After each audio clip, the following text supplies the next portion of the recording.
So here what we're going to be doing is we're going to be looking at what is a ratio. So a ratio is a comparison of two defined values. When we go ahead and we talk about this word defined, this is what we mean. When we define a ratio, what it means is that we want to say what each number means. So for example, we might go ahead and talk about the ratio of cats to dogs. But that would be a different ratio than if you had said it in the reverse order, dogs to cats. In the world of science, they've been talking a lot lately about ratios of positive test to total test when they're talking about COVID-19. So if they wanted to go ahead and talk about how COVID cases are increasing or decreasing in an area, this would be an important ratio, and they have to define it like that, positive test to total test. Okay, so now we can write ratios different ways. So we can write it as a fraction, or write it like this, a number over a number using a fraction bar. We could write it using the word 2 in between the numbers. And this would be the most common way you would see it written in an article that somebody was writing for, like, say, a newspaper. You could also use a colon symbol. Colon, remember, is the two dots, one over the other, like this. And this would be typically how you would write it in a scientific journal. So let's go and practice writing some ratios. So let's say that we were asked, what is the ratio of hearts to stars? So let's write this all three ways. So the first thing we want to do when you are asked to write a ratio is count.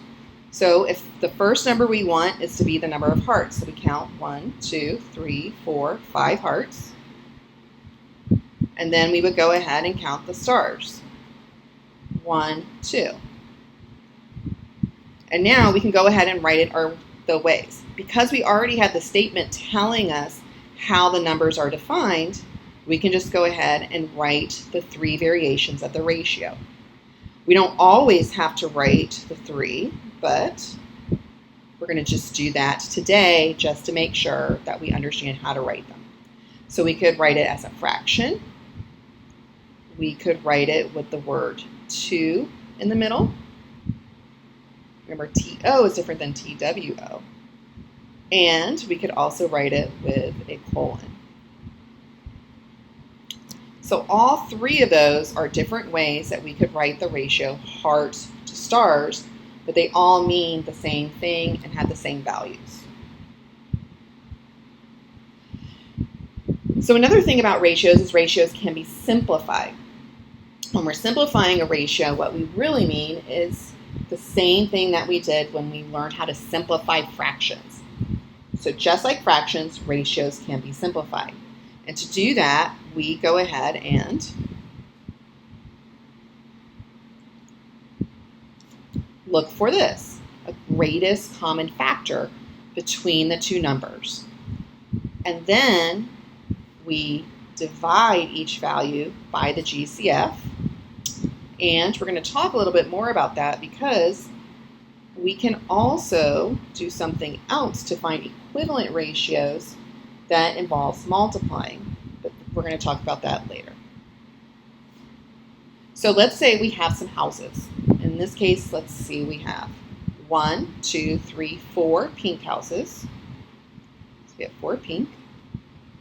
And we have 1, 2, 3, 4, 5, 6 green. Okay, and our job is to write the ratio of green to pink houses. So we've gone ahead and counted, and I'm going to write it as a fraction because I find doing math, it's easier for me to use fractions when I'm dealing with ratios. Okay, so now I want to simplify it if I can. So remember, a greatest common factor is a number that you can divide two or more numbers by without leaving a remainder. So I know I can divide 4 and 6 by 1, but that's not going to change anything. And so if the GCF is only going to be 1, then they can't be simplified. But these two are both divisible by 2 because they're both even numbers. So I'm going to go ahead and I'm going to do that.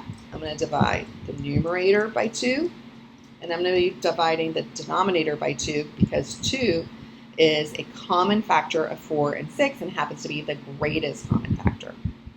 So now if I go ahead and I finish up, 4 divided by 2 is 2, 6 divided by 2 is 3, then 2 to 3, so 2 pink to 3 green is the simplified form of the ratio.